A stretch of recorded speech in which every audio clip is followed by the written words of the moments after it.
其实今天对于台湾来讲有一个重大讯息是，海马斯火箭弹竟然已经来了，而且海马斯火箭弹来了到哪里？到10军团的58炮指部。58炮指干嘛？我们的雷霆2000就在58炮指部，代表未来的海马斯火箭弹跟这个雷霆2000是做一个高低配的攻击耶。宝大哥交给10军团绝对有他的道理，有他的理由。而今天最振奋的喜讯就在于说，美国终于把这个之于我们不对称作战以及乌俄战争当中最强的神器海马斯火箭交到我们的手上了。而且各位，他不是说只交1套2套哦，他未来预计在2027年的时候，总共会分11、18，然后总共是29套全数的交到台湾。宝大哥，请问一下，29套在我们的滨海沿线如果全部部署的话，能不能发挥作用？可以吗？绝对发挥作用。而且宝大哥，你不要误会，为什么可以发挥作用？因为海马斯火箭它是可移动性的，它最大的卖点就是在于说，它只有一台看起来像是我们讲的货柜车一样，但是不好意思哦，它就可以随时灵机应变，而且它的装卸弹药的速度非常快，所以它等于是整个我们西岸沿海沿线都会在我们的部署当中。而且为什么要交给10军团的58炮指部？理由很简单，雷霆2000呢跟海马斯它有一个所谓的高低配的作用。什么叫做高低配？海马斯大家知道，它可以里面放6枚火箭弹，或者是呢1枚陆军战术导弹系统，但是它的射程范围大概是75公里到多少？宝大哥，300公里，甚至是你陆军战术导弹，就是我们讲的 Attack， 它如果是增程型改良版的话，可以到500公里。500公里我跟你讲啦，可以直接打到中国去，直接打到中国了。对，但是问题是，如果75公里以内该怎么处理？这时候问题就出现啦。不好意思，它有办法帮你处理。为什么？因为雷霆2000它的火箭弹，而且第一个量体多，再来它是刚好是所谓的15公里、25公里。最远到45公里，以及现在宝大哥，你知道我们的中科院在研发什么吗？多少？75公里，刚好弥补海马斯。所以它等于就是说，75公里外交给海马斯，75公里内交给雷霆2000。对，等于就是说我从0到300，甚至到500，只要你来犯的敌军者会飞的、会跑的、会游的，我全部都能打下来。而且为什么我们讲海马斯资历非常重要？你想想看哦，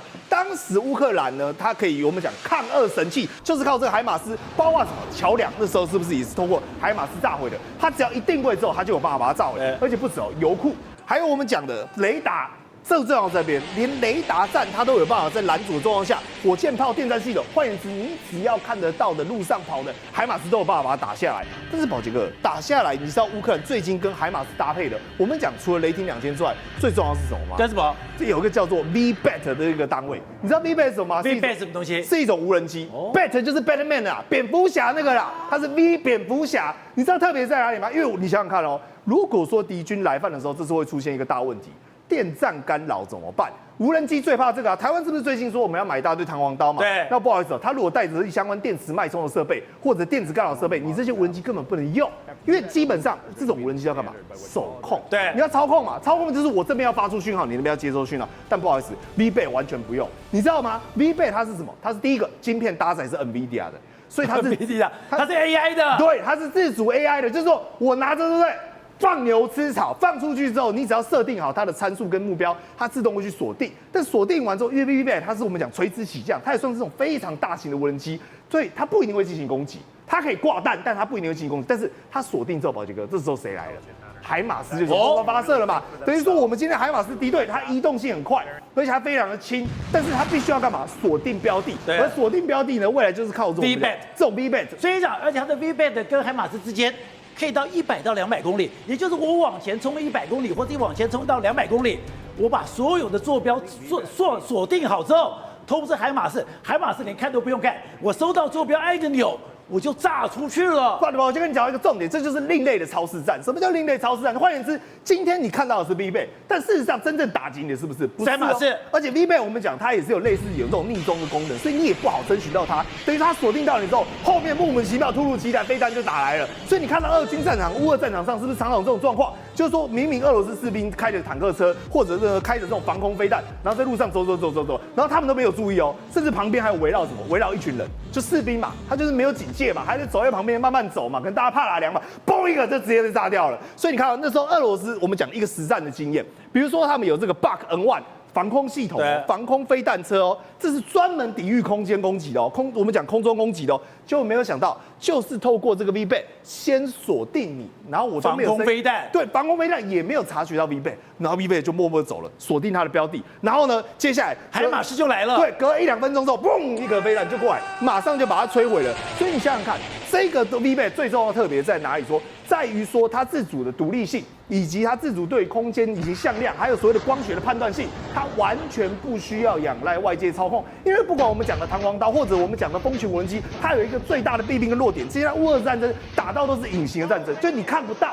你看不到，就是说我这边电磁波来，电磁波去。我们昨天是不是才跟这个大家讲说，包括跟那个苏凯57搭配的那一款无人机，它为什么自己在那边乱跑？就是被所谓的电磁战争你根本干扰了，对，你看都看不到。但 VBAT 它完全不会干扰，因为我把它丢出去以后，它完全可以自主控制，它是独立运作，最重要的是它是独立运作。所以对于说台湾未来来讲，如果说我们有雷霆2000，对不对？因为它跟所谓的我们讲海马斯，它是属于2个做差异化的功能性不一样。但这时候，因为我们还要跟美国买什么？买大量的无人机。但这个无人机当中，当然有弹簧刀，有这种自杀型的，也有这种侦察型的，而配合这些高达500架侦察型的无人机，如果能够发挥这种作用，在台海之间，等于是它只要越过海峡两岸一步，越过雷池一步，连敌人都没看到，这时候我们的海马斯1发、2发、3发就可以阻绝，而这才符合我们所谓的不对称作战里面有个目标，叫做滩岸歼敌这样一个概念。而且我现在懂的是，为什么前2天突然传了一个讯息是？原来我们的阿兵哥已经跑到美国去干嘛？去学这个怎么样使用这个海马斯。刚刚讲海马斯，你要会驾驶哦，你要会驾驶这个炮弹车，你要会这个操控。就我刚才讲的，你才讲说，就是这些人，我们的台湾大兵哥已经跑那边受训了，而且我们是跟罗马尼亚、跟这个说爱沙尼亚，我们是共同受训的。受训完了以后，我们把这套系统摸得清清楚楚之后。海马斯就来了，而且我觉得根本就是故意让中国知道的，对嘛？就是跟你讲为什么，因为中国在意。每次宝林哥，我们是不是买一堆武器？中国怎么讲？破铜烂铁，美国都卖破铜烂铁给台湾，结果这一次不是哦。这一次中国看到海马斯来之后，来第一个，你说这是中国的媒体，中国的媒体居然讲首批美国海马斯火箭弹入台，大陆沿海的6个城市直接暴露在炮火之下。来，他直接算给你听哦。你看哦，比如说我们这个到泉州，台湾168公里，我们这边到莆田多少？122公里。我刚才讲海马斯多少？300哦。所以你只要在西部这边沿岸部署，不好意思，这整个范围之内全部都是海马斯打击的范围，所以代表它不是可以防守哦，它是一种进攻型的武器哦，对不对？那这一次我们讲中国敢不敢再说，海马斯破铜烂铁，美国烂？没有。他们突然间丢了这个红旗19出来，把那个写量大管饱，你知道为什么吗？怕了嘛，他就知道说你会打过来，你有办法打过来，所以他一方面报道说，我们的海马斯来了，这个火箭弹进来了，已经刚刚讲6个城市暴露在炮火之下，而且刚刚讲的你怎么攻击，怎么样远程，还有他也强调跟雷霆2000有一个高低配。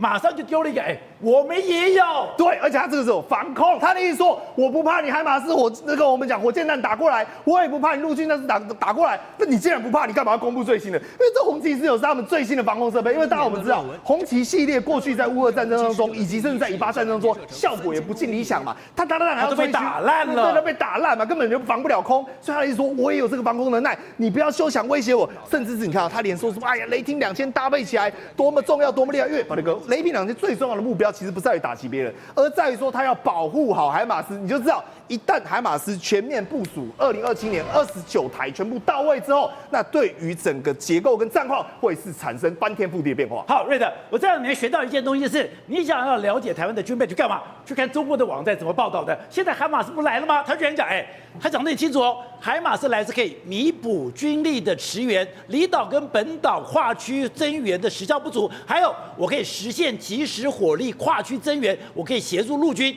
建立自主性的远程精准快速机动大面积杀伤以及精准杀伤摧毁瘫痪登陆的陆军，还有海马斯可以源头打击，还可以把大陆东南沿海主要的港口全部都给摧毁，甚至我可以跟雷霆2000搭配。未来海马斯负责远程的海上高价值目标，雷霆2000就是反登陆24海里的火力攻击。你当时我们看到了，我们的阿兵哥跑到了美国受训之后，你就讲了，海马斯快来了。对，没错。那么事实上呢，海马斯火箭弹跟它的发射系统呢，总共有11辆的这个发射车呢，在上个月底的时候呢，从高雄港直接登陆了。那么现在已经发配到我们，包括北中南，也包括我们的澎湖。目前先把在这4个基地里面呢，先把这相关的11辆海马斯火箭弹全部分配。你知道，宝杰，你知道差别差在什么地方吗？差在哪里？中共的飞弹跟中共的火箭弹当然比我们强，当然比我们大，当然射程比我们远，但问题是我们本来没有海马斯火箭弹啊。海马斯火箭弹呢，它除了可以地对地打之外，它还有个特性，它甚至可以放在船上直接打，还可以直接打你正在渡过台湾海峡要来这个登陆台湾的相关的这些洞拐五跟这些2栖登陆，我全部都可以打。所以一个海马斯这么好用啊！海马斯特别强调海马斯多好用，海马斯要负责干嘛？它是负责海上高价值目标的，没有错。而且我告诉各位，海马斯呢，在打的过程当中啊，那么他扮演的第一道的个角色，为什么呢？70公里到120公里刚好。那么中共现在要登陆的话，不是所谓万箭齐发吗？对。那最重要的还是这个洞拐五这些，为什么？里面有大概快要900名到1000名的海军陆战队的特战部队嘛，然后还有包括他们的直升机啦，还有他们的气垫船啊等等啊，这一些在还没有越过台湾海峡的时候呢，直接就可以用我们的海马斯火箭弹直接打了。当然不止海马斯火箭弹嘛，为什么呢？在我们现在的淡水，各位都知道，中共如果要登陆台湾进行斩首行动的话，他们一次出动200-300架的直升机，直接从淡水，那么直接从关渡，然后什么整个进来嘛。我们在这个地方除了有无人的这个的207炮之外呢，事实上淡水现在是重中之重。你知道我们在淡水布了多少兵了吗？多少？淡水现在正在盖一个可以防爆之外，防止包挂那么高爆弹头之外呢，连电池脉冲都不会干扰的建筑物在那个地方，因为是我们的滨海作战指挥部就在那个地方。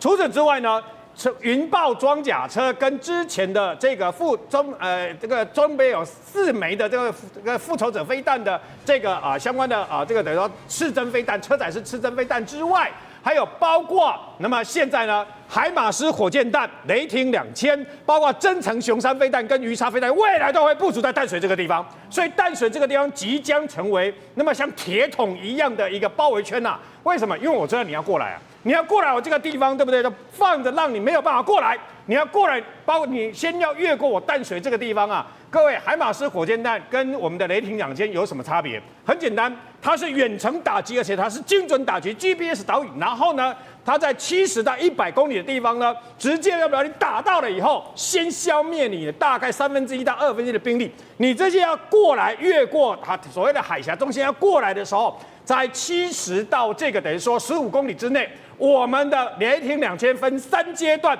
咻，30秒到1分钟之内，把不同射程的这个雷霆火箭弹呢全部打出去，轻的打登陆的这个队伍，重的打你们的装甲车，几乎老共现在要登陆的装甲车，我们全部都可以贯穿。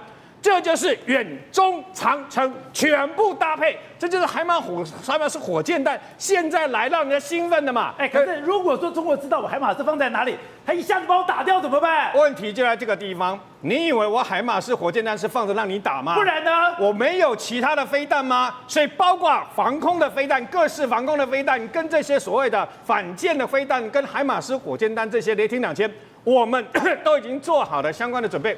你想来打我，你可能都还没有飞弹打到之前啊，我的这些相关的这个飞弹呢，就已经先把你给歼灭了。所以敌不动，我不动。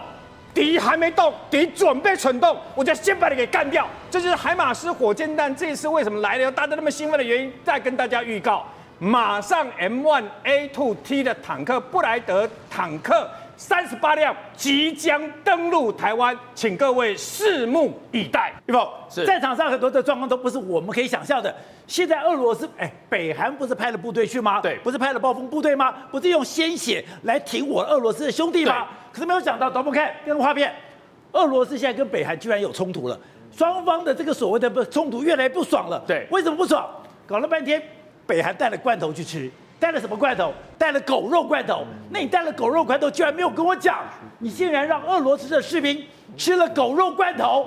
把俄罗斯的士兵给惹毛了。对，这个暴风部队里面带了他们那个罐头，其实他们这个罐头是他们的正式的是朝鲜民主主义人民共和国国军军队专用的产品。那这个罐头带过去之后呢，其实很多的俄罗斯士兵也说啊，那这个就分我们吃嘛，因为他只看到外面的这片外面就是肉的照片嘛，所以就吃。可是吃下去以后发现不太对，味道不对，不管是猪肉，不管是牛肉都不对，所以呢，他们才去狗肉罐头问，然后翻译问之后，告诉他说后面有写啊，后面的韩国的文字就写什么黄狗肉，所以他们想说怎么可以吃狗肉？所以呢，他们在过去来讲，狗肉还挑过的。对，还特别挑黄狗肉，对，所以呢，其实他们的士兵是很大方的分享给俄罗斯的士兵。那俄罗斯士兵吃完之后就拍了影片，告诉大家说这个太离谱了，我们不可能吃狗肉。你们拿这些东西来讲，你看这个画面就是直接一直骂。